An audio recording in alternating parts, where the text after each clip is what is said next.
Hello, good morning, everyone, and thank you for joining our webinar, Navigating Section 232 Steel, Aluminum, and Derivative Tariffs on U.S. Imports. I'm Maria, the Marketing Manager at GHY, and I will be moderating today's session. All attendees' microphones will be muted throughout the webinar. Please feel free to submit your questions in the Q&A section of your Teams window at any time. We'll address them during the live Q&A portion at the end of the presentation. Today's session is designed to help importers, exporters, and supply chain professionals navigate the complexities of U.S. tariffs on steel, aluminum, copper, and their derivatives. You'll learn about the latest tariff rate increases, expanded lists of affected products, and key compliance expectations under Section 232.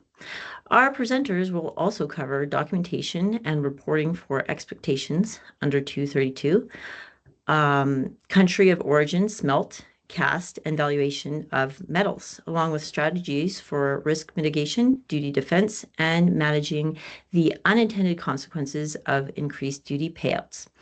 We'll also discuss how derivative products are included under Section 232 measures and how to stay ahead of evolving regulatory changes.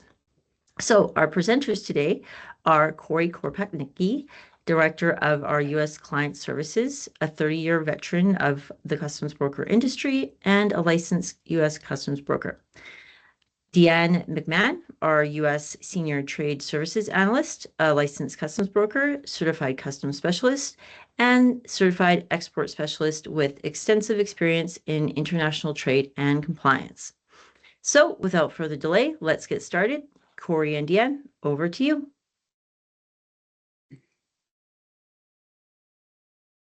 Good morning. Good afternoon for some of you. Some of you are it's afternoon for you if you're in the Eastern time zone, and some of you it's morning. So we try to pick a time of day that will suit as many people as possible. So we'll start with our indemnity agreement. This presentation is basically done by us with what we know at the time. So we just wanted to make sure that we covered that off in this current environment as well. Next slide, Maria. Thank you. So we pulled only the 232 timelines off of our trade timelines. So ones that we thought were pertinent to this specific presentation. So your February 10th is when they were first announced, weren't in effect until March 12th. Our next big one was June 3rd, increased to the 50% effective on June 4th. So as you can see, very little notification on changes there as well. June 13th, we had an unknown smelt and cast reporting where they triggered the duty rate to a 200% if you don't know the aluminum smelt and cast reporting. June 30th, we added copper to that, 50%.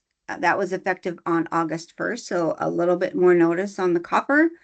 And then on August 16th, this one was a doozy. So August 16th, we got notification on the 16th of the expanded derivative coverage. So the publication said 400 new steel and aluminum derivative products, but in all reality, that converted to over 600 tariff classifications that we had to monitor and then report on after that. Commerce also plans to do the next request period. We actually just finished one up. The comment period ended last week for this last round, and then the next round is going to be effective in January. I believe there were 95 products on this last round of different things that got recommended by U.S. manufacturers. Want to do the next slide, Maria? All right, so the Section 232 on steel, aluminum, and copper. So we've got a little bit of variances in the reporting requirements for each. If the melt and pour or the cast and smelt is out of the U.S., the duties actually aren't going to get applied, but it's important that that is indicated on your invoices, on your derivative breakout. We'll get into some of that reporting requirements later on in the slide deck.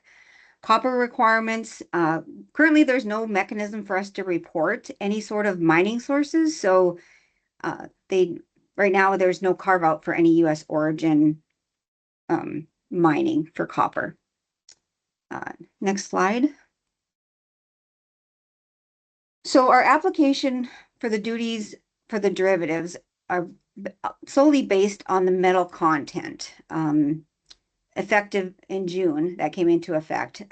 Previous to that, there was some derivatives that were not allowed to do the carve out of the metal content only. So it's vitally important that we're reporting the specific metal origins. So if it's, Canadian smelt cast, or if it's Germany melt pour, those are the types of things that are required to be reported on the entry. We're also required to provide the weight in kilograms as well as the value of that content, and that's how customs keeps track of the how much steel or aluminum is being imported on the derivative basis per country.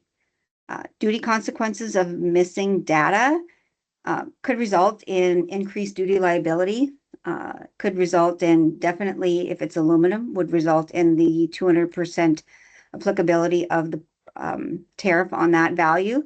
So it's very important that we make sure that everything new that is known is reported and provided. Next slide, Maria. So there's been a number of different questions floating around the content valuation and how do I determine the value of my content. So in June, Customs actually expanded on the CBP's frequently asked questions. It's outlines the guidelines for determining the content value based on the price paid or payable for the said content. So we're always keeping our eyes out on the FAQs for these because they're constantly getting updated and they don't necessarily tell us when they're updating it. So recently we've seen they've added some date frames to as they've made some changes or updates, so which has been great, but not always. Typically the value is based on the invoice paid by the buyer of the metal content to or for the benefit of the seller of that content. So the supporting documentation should clearly separate the metal content costs from the other manufacturing and shipping expenses. So they're semi-clear on their guidance. And I wanted to and I think the next slide I have, Maria, kind of covers off a little bit of what we've seen thus far, and Deanne is going to cover that slide. Good morning, good afternoon, all. So we've kind of gone over a little bit now of the valuation and how to value your steel, aluminum, or copper derivative amounts. After an entry has been paid on statement, if you discover that that value has been reported incorrectly, there is an avenue to try to recover some of that additional duty paid, and that is through what is called a post-summary correction. We can file that. There are a few things to keep in mind when we go to file that.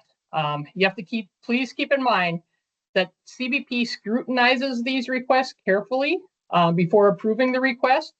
They're trying to prevent any loss of revenue to them and also ensure compliance with all Section 232 requirements. There are certain required documents that will be needed in order to file a post-summary correction with U.S. Customs. Some of those are listed on the slide. They could contain mill certificates. The mill certificate should show either the country of smelt and cast for aluminum or melt and pour for steel of that content. We can have manufacturing documentations that substantiate the country of smelt and cast or the country of melt and pour. This can include production records, supplier certificates, manufacturer affidavits, anything like that. Certificate of analysis that substantiate those countries of smelt and cast or melt and pour also.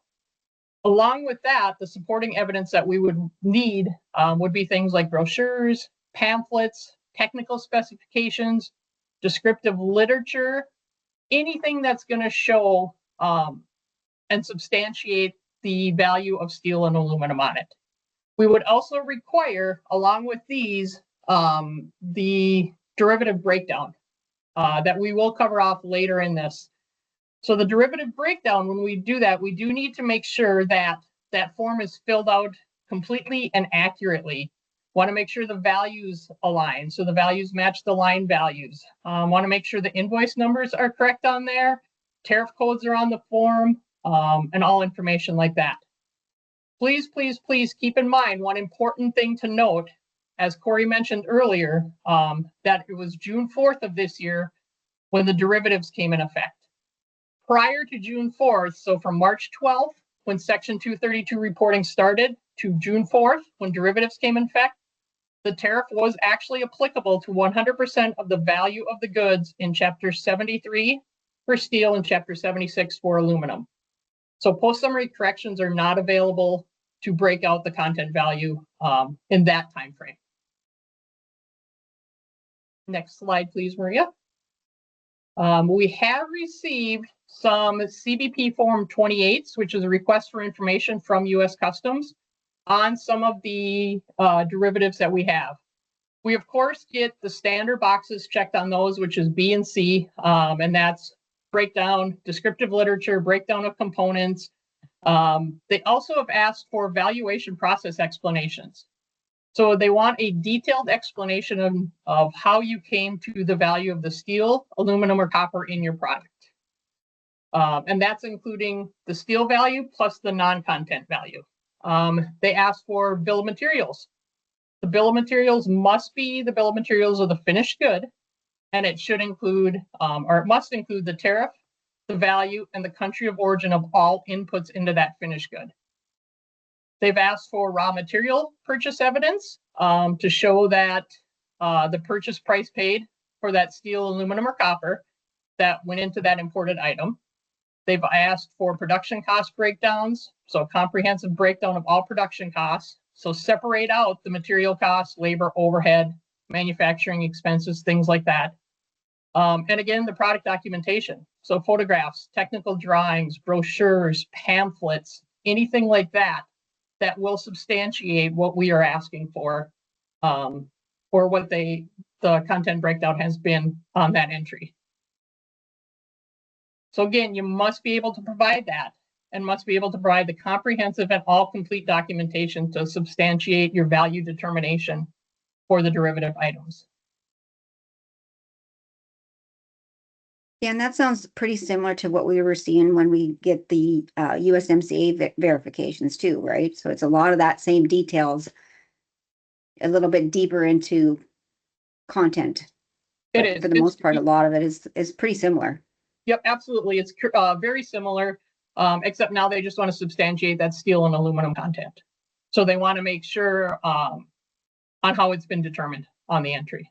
So please keep in mind that you do, customs record keeping is 5 years. So make sure that you hang on to those records that you have to substantiate that for the minimum of 5 years.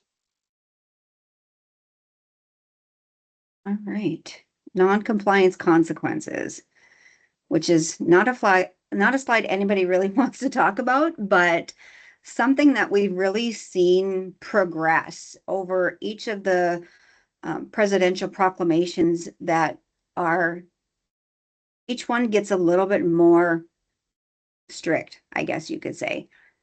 So some of the underreported valuation, misclassification, those are the things that customs and the administration will deem as, a lot of times it's, innocent until proven guilty. It's not always the case when it comes to customs.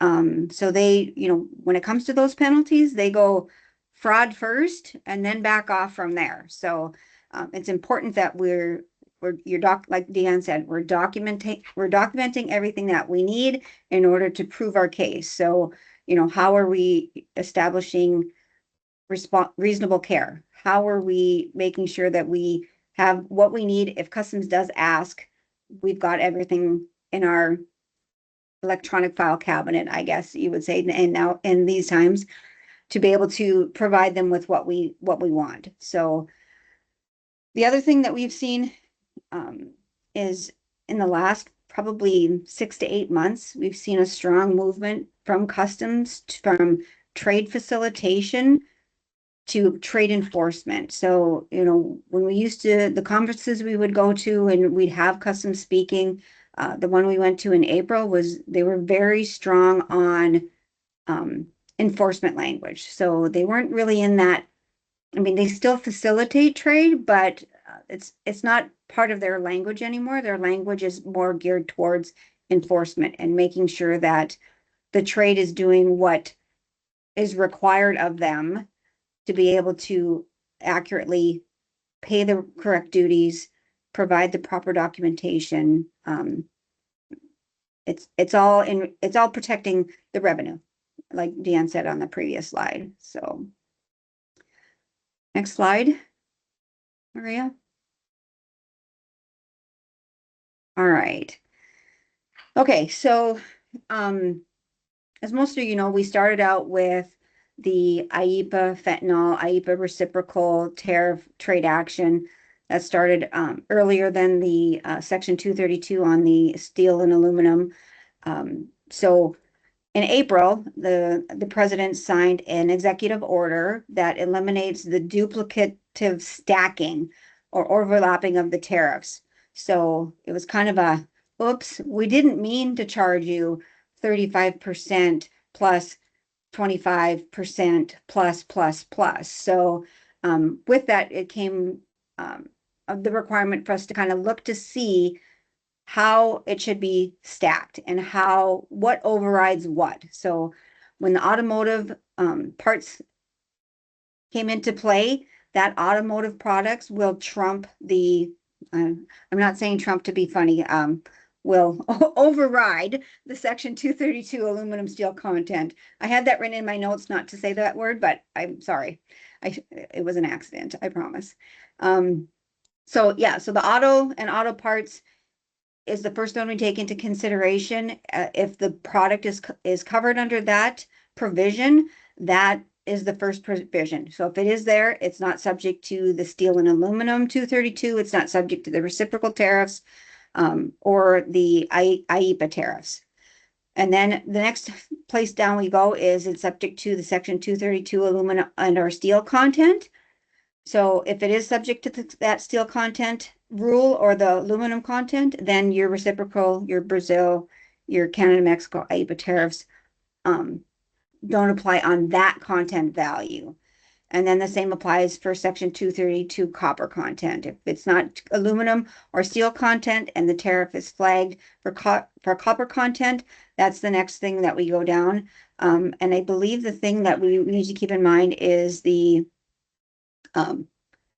copper content. There's no IEEPA carve out for that. And I believe we have that on another slide coming up, but that's something to keep in mind. So this is the current stacking. As of this point, we do know there's more coming down the pipeline.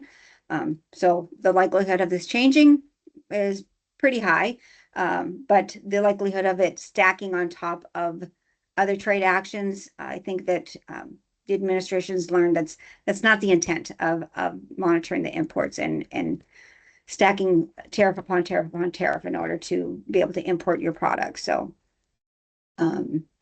next slide, Maria. All right, so again, this one is going to be subject to change. I actually checked this morning to see if there was a new one out, and I didn't see a new one because we do know we're going to see the medium to heavy. The timber 232 is not listed on there, so that's your cabinets and those sorts of items, cabinet parts. And then we also know that came into effect on the 14th of October. And then the medium heavy duty trucks 232, that's not until, well, it's right around the corner. It's November 1st. So we kind of figured because CBP or the government shutdown is going on, so updating this platform or this nice little cheat sheet that we use is not part of their priority initiatives that they need to get done. So we'll have to just keep checking back, but you will get the link to this site here at the end of the slide deck. Next, Maria. All right. So another thing that we we seem to get a lot of questions on is, why is my good subject to 232? I've got a USMCA or a CUSMA or whatever you want to call it. So the thing to keep in mind is your USMCA qualification will only alleviate your IEPA duties. So if your good is subject to 232, that was going to apply regardless of whether or not the good qualifies for USMCA or not. The only thing that's going to get you out of that Section 232 tariff for is if it's US melt or pour or US smelt or cast. It's really, if your tariff number is listed on the list, the derivative list, you're subject unless it's US melt pour. But with the copper, here's the little the carve out was as far as the copper goes, the fentanyl duties are still apply for non-USMC qualifying items for copper items. So the thing to keep in mind, and especially as we get into a little bit later on the derivative breakouts, we'll get into the steel or aluminum content is exempt from the IEPA duties, but the non-steel or aluminum content is not exempt from the IEPA duties. So we'll kind of cover that off a little bit in a slide later. Also, we've seen a sharp increase in USMCA claims, right? So things that have historically not had USMCA because, in its own right, the tariff was duty-free, merchandise processing fee, small percentage. It really wasn't worth all the work that goes into qualifying a good that's, duty-free in its own right. So with that, we've seen a sharp increase on those because now if it's not on the USMCA, then it is subject to that, all the IEPA duties. So we've seen a sharp increase on some of our importers that have been adding items to their USMCA that haven't historically had a large USMCA because a lot of the ag goods, those sorts of things are duty free already. So with that, the increase in the USMCA claims, we've also are going to see an increase in the request for information for customs for substantiating. So we want to make sure that you have all your ducks in a row when you're making that USMCA claim as well, because not only are we going to be under the scrutiny of 232 content rules for, steel, copper, aluminum, we're also going to be, okay, now also prove your USMCA. But, like we indicated before, a lot of the things that they're asking for are the same with a little bit more on the steel or aluminum content, but like the bill of material is the same, the origin of the classification on that bill of material, a lot of that stuff is the same. So, in all reality, you could be doing two things in one at the same time, right? So you're alleviating some of that non-content fentanyl duty with that USMCA. So, and it is USMCA season, right? So as we're getting to the third quarter of the year, everybody's preparing all their USMCAs for the 2026 blanket period. So we definitely felt this was a valid slide to kind of cover off, considering we're in at the end of October. So. Right. And just to add a little bit, Corey, record keeping here is key. Just like the record keeping with your steel and aluminum and copper content, it's key for the USMCA. You want to make sure that you maintain those comprehensive records that support any regional value content, net cost content, anything like that, product specific rules of origin, producer certifications, so that if there is a CBPF 28 or request for information issued, you can timely respond to that request. Thanks, Deanne. Definitely good points. Perfect. Next slide. All right, so Chapter 98 guidance. Chapter 98 provisions of the harmonized tariff schedule do provide for duty-free or reduced duty treatment for specific entry types and specific products.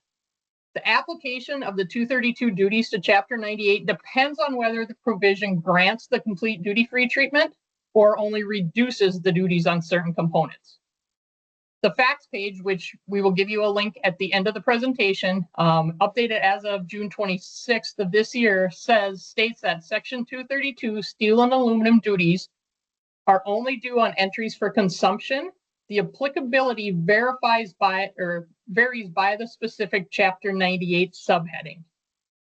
So for duty-free Chapter 98 provisions, it's for entries, again, for consumption. The 232 duties do not apply. The exceptions are subheadings 9819, which is designated beneficiary sub-Saharan African country, 9820, which is the Caribbean Trade Partnership, Caribbean Basin Trade Partnership, 9822, which is an HTS specific one, and any Chapter 98 duty-free status that is based on a free trade agreement.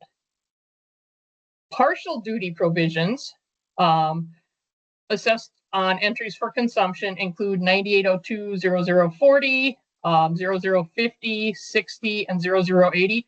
We're going to cover off some specifics on those just in a couple minutes here. But Section 232 duties apply to the dutiable portion of those.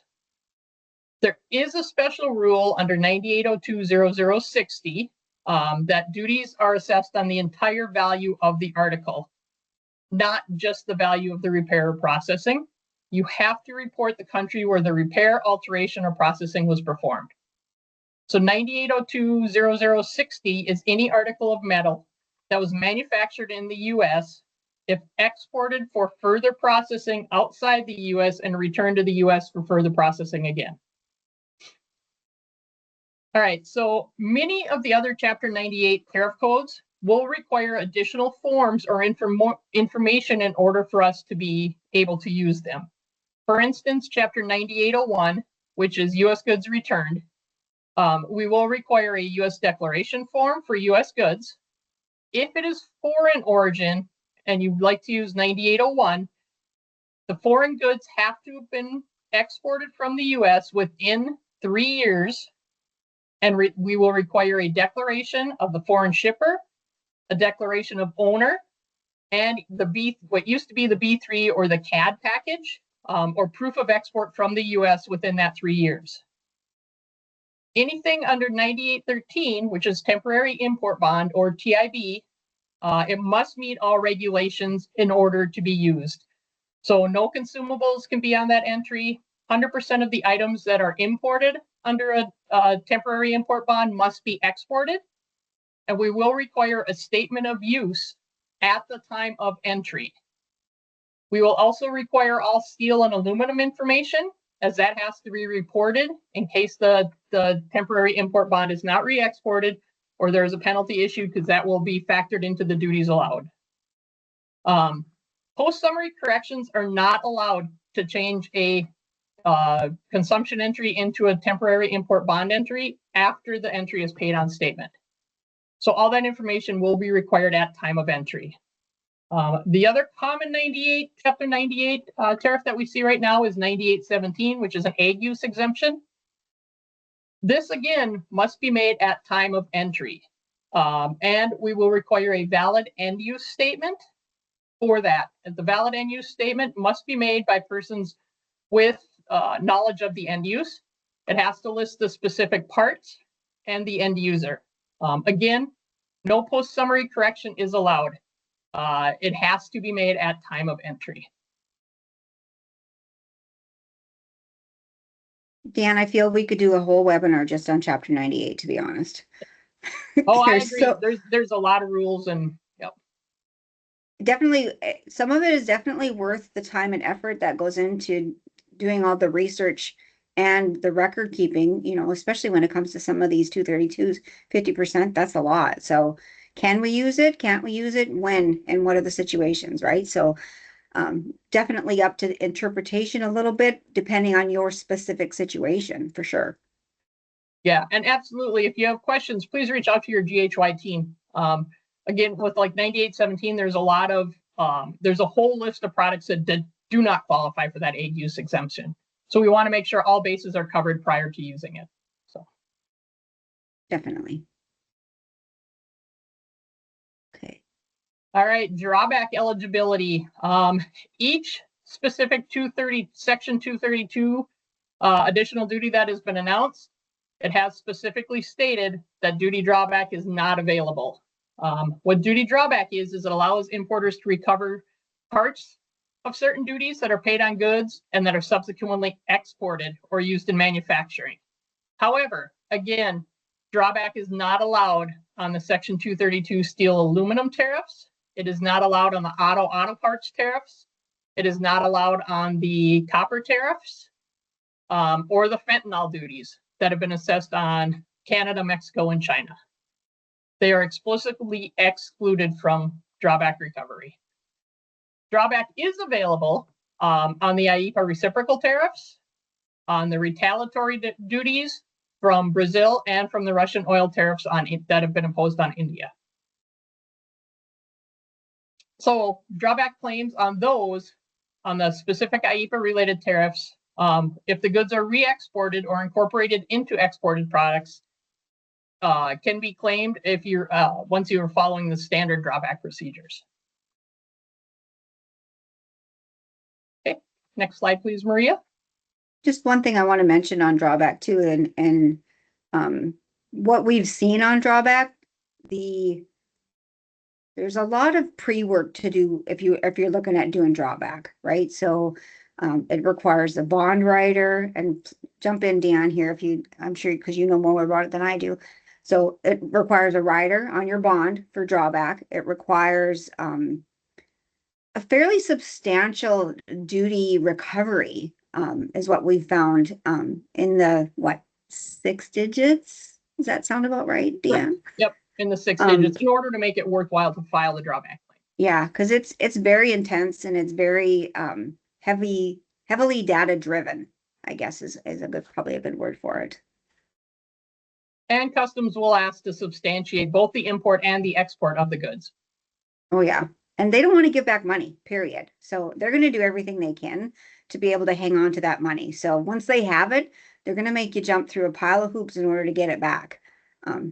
So just keep that in mind. The next consideration we have is the foreign trade zones, or an FTZ. They offer advantages for managing inventory, deferring duties, but there are specific rules that apply to being able to enter a good into a foreign trade zone. I don't know how many of you are utilizing foreign trade zones. The biggest thing to remember that for any of the Section 232 tariffs that are out there right now, the entry into the foreign trade zone must be in privileged foreign status. So what that means is when you enter it into the foreign trade zone, the duty that's going to be assessed when it is taken out of the foreign trade zone and sold domestically in the United States is the duty that was in effect at the time of admission into that foreign trade zone. It's not the duty that was in effect at the time that you take it out and enter it for consumption into the United States. Again, it is the duty that was in effect at the time of the admission into the foreign trade zone. So entering into that, selling months down the road for consumption into the United States will not alleviate those Section 232 tariffs. It just basically kind of pushes off the submission of those duties for the most part. Is that right? Sound about right? Yep, correct. And planning is essential. When we went from March 12th, where it was a 25% Section 232, and then jumped to 50% on June 4th. So anything entered between that time frame on March 12th and June 4th, when it's entered for consumption in the United States out of that foreign trade zone, will be at that 25%. So timing is key. Planning is essential. That is very hard in today's trade landscape, as we normally don't get a lot of notice to plan. I know one of the latest rounds, we got notified on a Friday night, and the 232 tariffs went into effect on Monday morning. So planning is essential, however, very hard at this point in time. Definitely. All right, next slide, Maria. Thank you. So impact of the trade remedies on your shipments. Okay, so on top of the obvious duty implications that we kind of talked through a little bit, many of our importers have had to face, nearly decades of zero duty between, NAFTA, USMCA, and other ways that our client base has been shipping into the US out of Canada with zero duty for decades, right? So Now, on top of that duty that we're now having to assess for a good chunk of the items that are being imported, but some of the things that we're seeing that has an impact, not necessarily financial, but potentially financial. So extended processing times. So additional time is required to prepare these customs entries. So what used to be, and we'll get into this a little heavier on the later slides, what used to be a simple one-line entry, that's no longer the case. So now we have to, even if it's just one item and it's not subject to any of the 232s, we're still reporting a minimum of, at least for Canada, it's a minimum of 3 sequences. So by the time we do the general tariff, we do the IEEPA fentanyl and the IEEPA reciprocal, we're looking at 3 sequences. We have to report all the requirements that go along with each of the 1 through 97 classifications. So PGA data requirements. So the way that's reported, we still have to file PGA for any of those 1 through 97 classifications that require PGA reporting. Section 232 metal specific reporting. A separation of the 232 lines are required for each of the application. So if your item happens to be subject to steel and aluminum 232, unfortunately, there are some items that are like that. It's a multi-line breakout. So we'll get into more of that details later, but also adding all the IEEPA tariff lines. So 232 specific metal reporting and the IEEPA tariff lines that are added to each of those specific lines. And then the other thing that I kind of just thought of this morning as we were going through this, on top of all of these things, we also had the addition of all the previous Section 321 shipments that were previously clearing under the carrier's manifest. So under $800 cleared via, UPS, FedEx, whatever your courier of choice is, they'd file it on their manifest and you get away with, minimal data elements. But now all of those shipments valued under $800 are required to be reported in the same fashion as your formal entries for the most part. All the PGA data is required. There's no de minimis on, having to file the PGA information. So just added elements on top of, what was already a complex trade environment. So that obviously didn't help a lot of our importers that were making entries regularly or not making entries, I guess, because it was clearing under the manifest.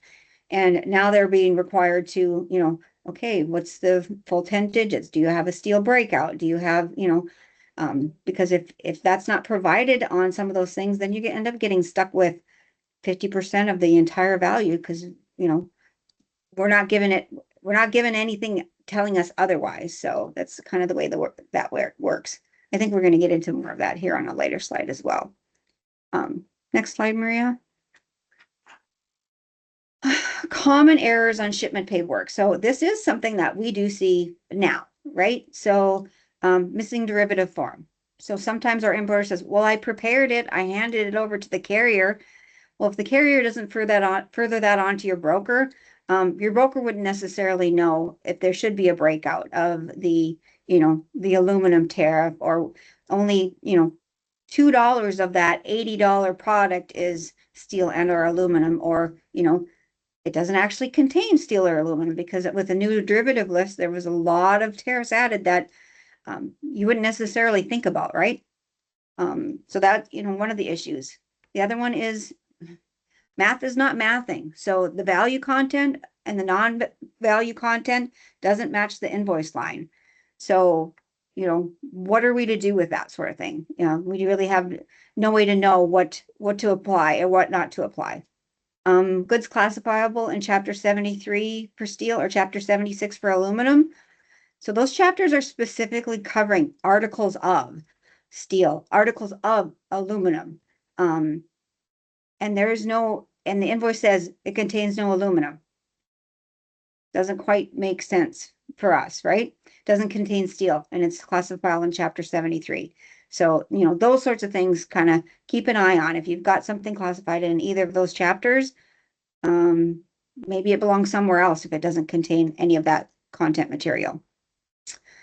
Missing country of smelt, cast, or melt pour. So obviously, based on previous slides, this really could result in an overassessment of duties. The aluminum, 200% on that. And if you don't have a breakdown, it's 200% of the entire product line. So I don't know about you, but I don't want to pay any more than I have to. So anytime you can be clear on what the content is and where that is smelt, cast, or melted, poured, whatever, we want to make sure that that's indicated on your documentation.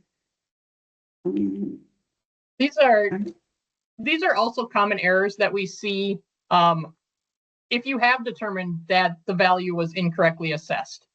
We are actually seeing these common errors on any post-summary correction requests we have too. So it will go back. It does delay the processing time of us filing that post-summary correction. If we're missing that derivative form, because that needs to be submitted, if we're missing anything as far as the smelt, cast, melt, pour, or again, the big thing is the math not mathing. We'll get a derivative form that has a total of $50, but the line value is 25. So we'll need to go back and get all of that re-verified. So it does delay anything on the back end of the entry also once paid on entry summary. So thanks, Dan. All right. Okay, so HTS sequence. So on top of us determining the stacking order, so if this apply, this doesn't, et cetera, et cetera. So we also have to determine, in what order do we have to send that to US Customs? So US Customs says, okay, here's our order. We want, if there's any Chapter 98 provisions, we want that first and foremost, right? Then, is there any Chapter 99 additional duties reporting? So, 301, specific 301s. We kind of have that repeated. Sorry about that. So any 201 duties, any of those other duties that are Chapter 99 specific. And then the trade remedies, we have, if it's China origin, is it subject to 301? So we list 301 duty, we list the IEEPA fentanyl duty, we list the IEEPA reciprocal duty, and then we list the Section 232 or 201 duties, if applicable, and then we use the quota 201 or 232, if applicable. So after that, we have got any replacement duty or special use in the Chapter 99 tariffs, other quotas, and then finally, we get to the one number that we started with before all of this, of the 1 through 97 commodity. So it definitely creates some time, and it requires some strategic thinking on making sure that we've got everything in the appropriate order as required by US Customs. The other thing to keep in mind, especially with this HTS sequencing requirement, ACE is not really kept up on any of those things, right? So it really is left up to us to figure out what order everything should go in and making sure it's in that right order, because ACE isn't going to reject it. It's not going to tell us, oh, well, you put your 301 duty before your 232 duty. That's not correct. So it's basically, we have to line it out based on what we know what applies at the time of entry. So.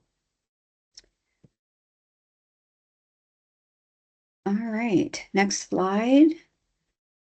Okay, so now we're going to get into some examples. We'll get into some nice fun stuff. So the addendum example. So breakdown sheet, you can call it an addendum, you can call it a derivative breakout. It can be named any number of things.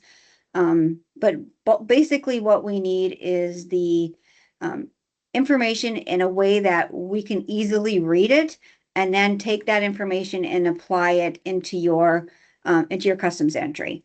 So ideally, if we could have all this information all in one place on the customs invoice, great, that would be awesome. But most of you have your own SAPs, your own systems, your own way of creating your documentation that you've been using for decades, and then trying to program to add all these additional data elements onto that invoice on top of what's already there as an invoice requirement is quite challenging.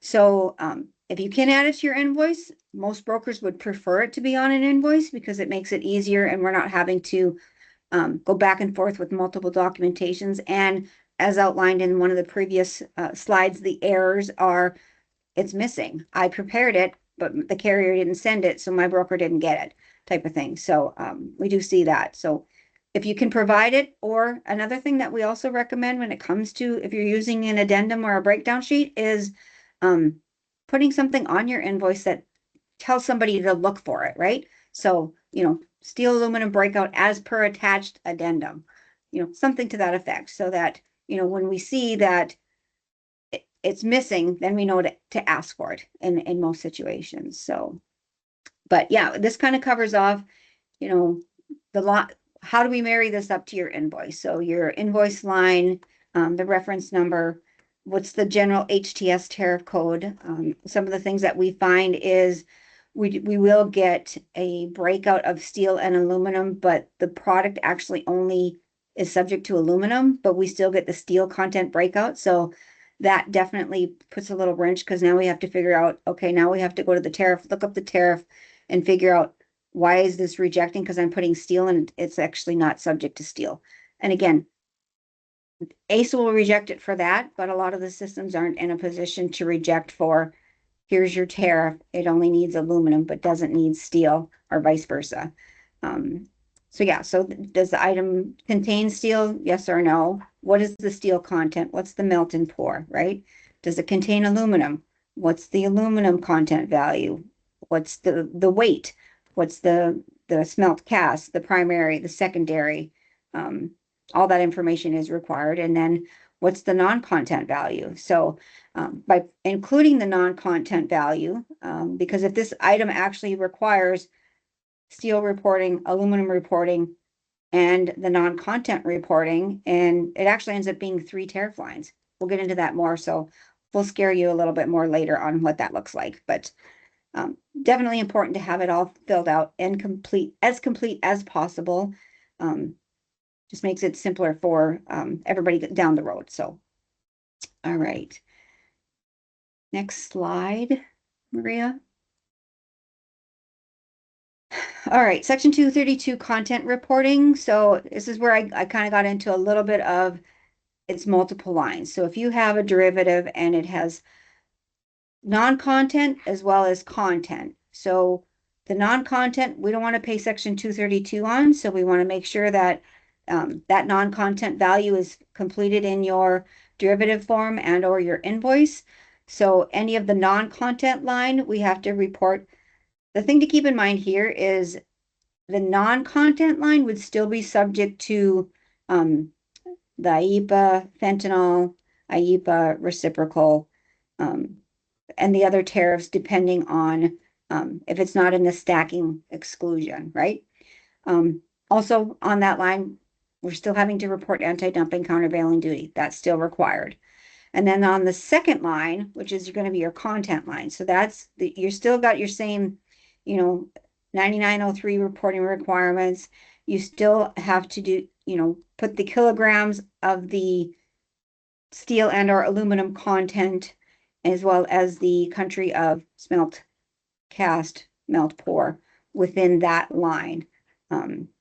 And the other thing I don't think people take into consideration, even on the non-content line, we're still required to put that smelt, cast, melt, pour, country in that line as well, even though it's a non-content line, because that tariff, if it's on the derivative list, is flagging for, I need this content line, or I need these countries filled in on the documents so that we can enter it into the system. So even if it doesn't contain, we still have to report. So in that situation, we report country of origin for the tariff, country of melt pour, or country of smelt cast within the system, so that we can get your entry accepted. So another thing to note on the reporting when we have a non-content line and a content line is that the full quantity, the unit of measure that's required by customs, is reported on the non-content line. So if you have 20 pieces, all 20 pieces of those will be reported on the non-content line. We will report a 0 quantity on the normal tariff on the content line.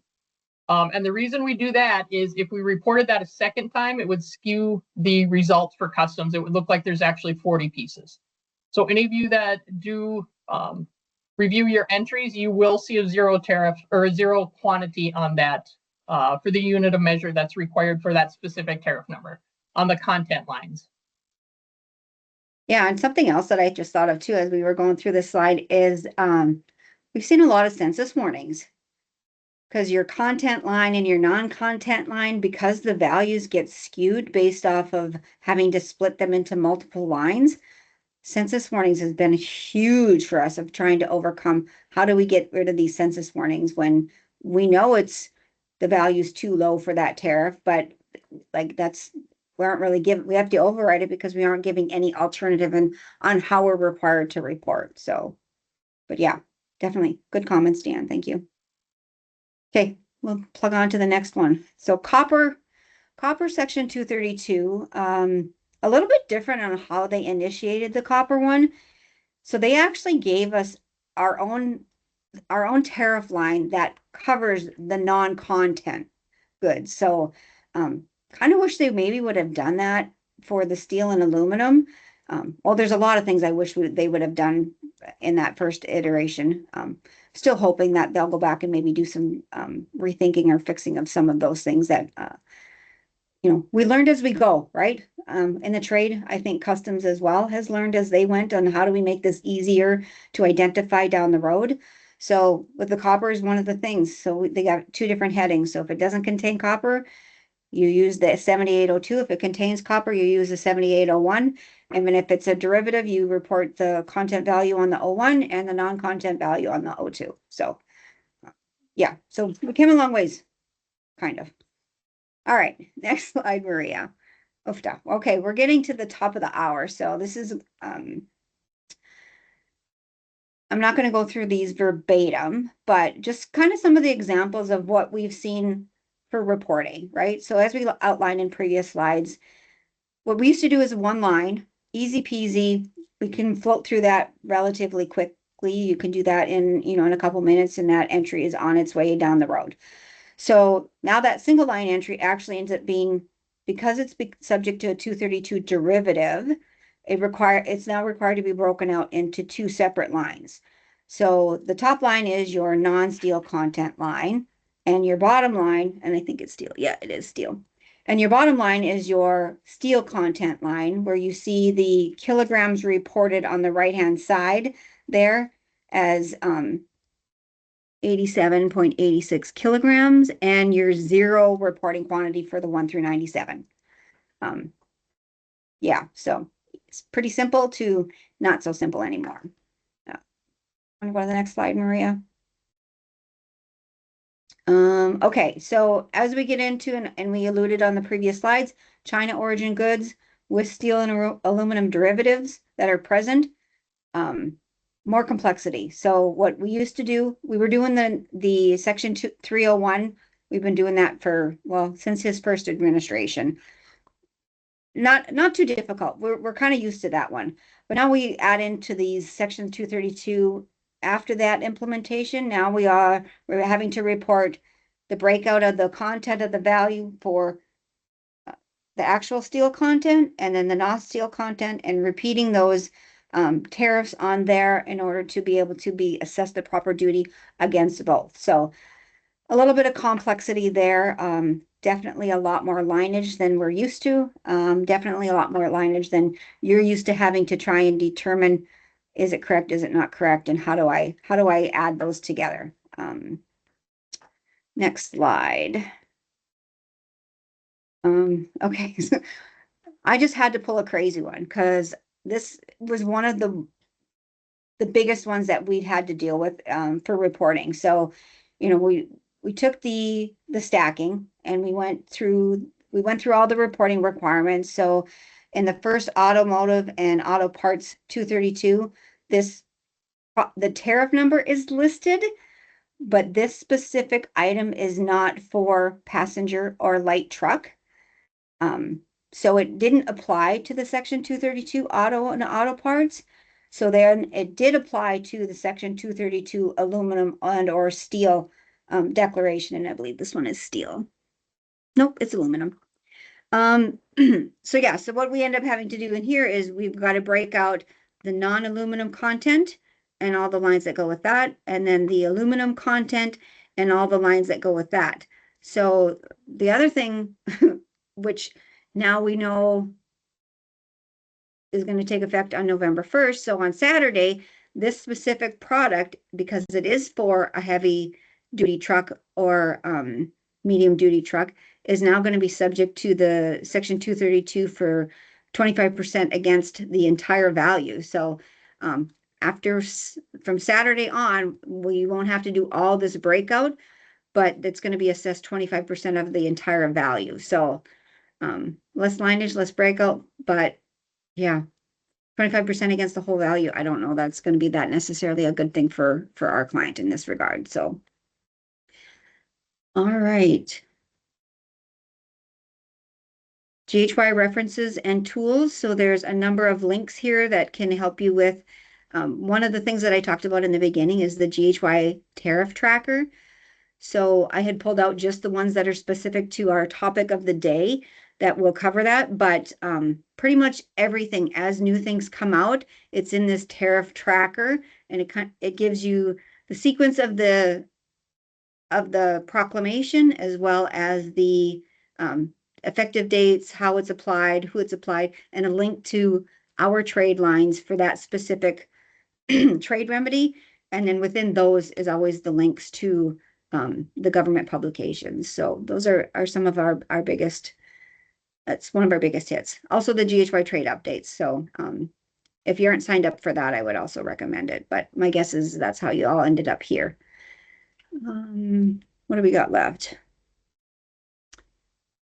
Customs information, like we said before, FAQs. We're continuously watching the FAQs for all the new 232, all the new trade remedies.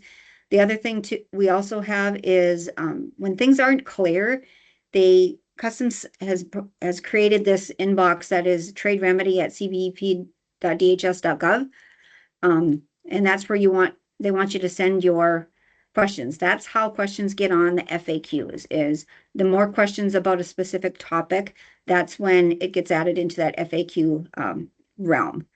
But definitely go on there. We're constantly in there. And again, like I said before, sometimes they date their updates, sometimes they don't. So you don't always know what's new and what's not new unless you've taken screenshots or prints of what's on there. So our next slide, Maria. Okay, well, we pretty much filled the hour. You did indeed. Great work, guys. I didn't think we were going to do that, but yeah, it lasted longer than I thought. All good. Okay, so yeah, we're into the question and answer session of the webinar, and many of you have submitted questions. We'll hang on a little bit longer, a little bit over the hour, just so we can address some of those, and the ones that we don't address, we'll take offline, and I'll outreach to you with an answer directly, and we'll follow up in that regard. So I'm going to kind of go in chronological order from those who submitted first. And so Jim, hopefully he's still on. He asked, is the next round of 232 derivatives coming in January only? 90 potential HTS codes that would be added for steel, aluminum, copper. I've heard that the numbers may be higher, or maybe that was a number of type of products. So the ones that I'm assuming he's speaking to the one that the comment period just ended last week, because I think it was in the 90s, the number of products that were under review. So the standard procedure there is they then supposedly review those submissions and then determine what should or should not get added to the derivative list. Effective date, I would probably say, and don't quote me on this, I'll probably have to look it up, to be honest, but I would think if the next period is opening, so our last list was effective in August. The period for the next submission started in September. So if the next period is going to be January, I'm led to believe it's going to be December that those will be effective. I hope not, because that's not a very good Christmas present. It isn't indeed. Thanks, Corey. Okay, we'll jump to the next one after that from Louise. A bit specific. What if it is a composite part? Example, valves, motors that are part of a larger machine. How do we determine the valve of the steel in the valve or its weight? It's a tough one. Can you read that again, Maria? No, Yeah, it's a bit specific. You know what? Maybe we'll take that one offline I and think we should. That is yeah, pretty specific. we'll outreach to her to get a little bit more information. Okay, so next one from Terry is for steel derivative products. If country of melt and pour is unknown, it is only 50% tariff that is applicable, or is it 200%? Correct. For steel, we can report unknown or not. I believe the checkbox is unknown or not supplied, and that is the 50%. For aluminum, if we report unknown, that goes to 200% duty. But for steel, it is the 50% still for unknown. Good, thank you. For Isabel, our suppliers give no transparency about the steel content of derivative products we have mounted on our machines. Is it allowed to calculate with a steel index price per kgs? Tough one. That's a tough one too. I'd hate to see a request for information come on that and that.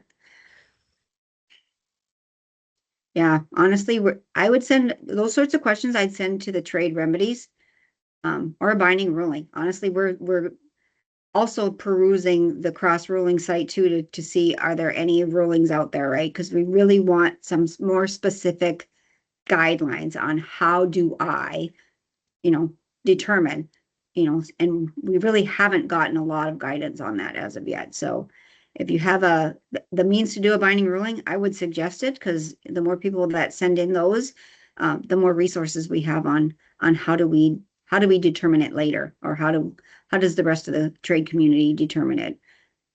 For sure. Okay, we'll go another few couple minutes here. We've got one from Angelica. Are all three of the items shown under the required documentation required for the post-summary correction requests, or just one of the items listed? All three would not be required. As much information when we have to file a post-summary correction that you can give us is perfect. Drawings, anything like that, bill of materials, a manufacturer affidavit that lists that information. The more we can submit, the better understanding that customs will have as to why we're changing that value. They do scrutinize those post-summary corrections a little bit more, so they do want the substantiating information. They are not all required. I know a mill cert on a finished good is hard to get. So, anything like a brochure, a pamphlet, drawings, anything like that is very helpful. We will require at least a one written of those. Statement too. I think we've seen some written statements from your supplier. Yep, the manufacturer's affidavits, the written statement. Yep. Our steel and aluminum derivative worksheet. So Perfect. And the more you submit with a post summary correction, the less likely, ideally, they don't come back with a request for information. So we're always trying to avoid those if we can.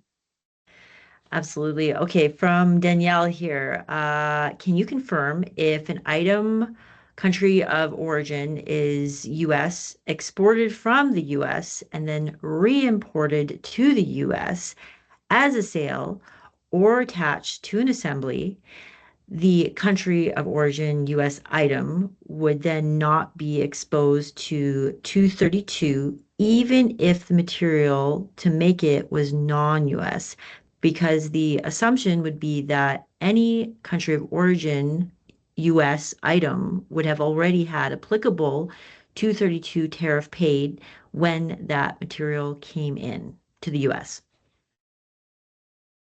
So I'll cover if the item is US origin and it's shipped to Canada, for instance, and then it's sold back to someone else in the US. 232 doesn't apply, IEPA doesn't apply, that sort of thing.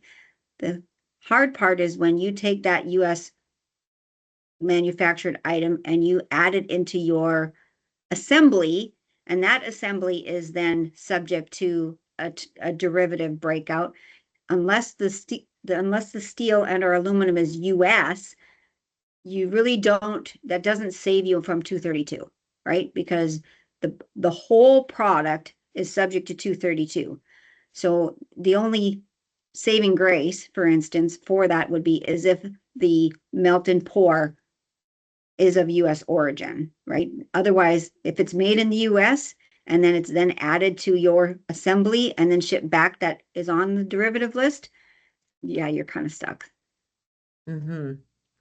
Okay, unfortunately, we'll do one more question and then we'll wrap it up. From Suzanne. What do we do if we are purchasing a product containing an aluminum derivative from a third party and not the manufacturer? How would you suggest we get the documentation required from the manufacturer? Now, Anna followed up and said we ask for MTRs for all orders. Do you have any other recommendations? Definitely MTRs is going to be one good one. A statement, honestly, like, because you're, the toughest part on the 232 aluminum and steel derivative is most of our importers, most of your importers are multiple parties removed from the actual process. So it has been very difficult for a lot of our customers to be able to get any sort of melt pour information. But if you end up, MTRs is probably your best bet. If you can get that, if you can dig that deep, yeah, for sure. Otherwise, a signed affidavit, a statement from them, just saying, what your content percentages, kilograms, etc. That would be, but yeah, again, reasonable care as best you can. Right now, it's a moving target sometimes, though. Absolutely.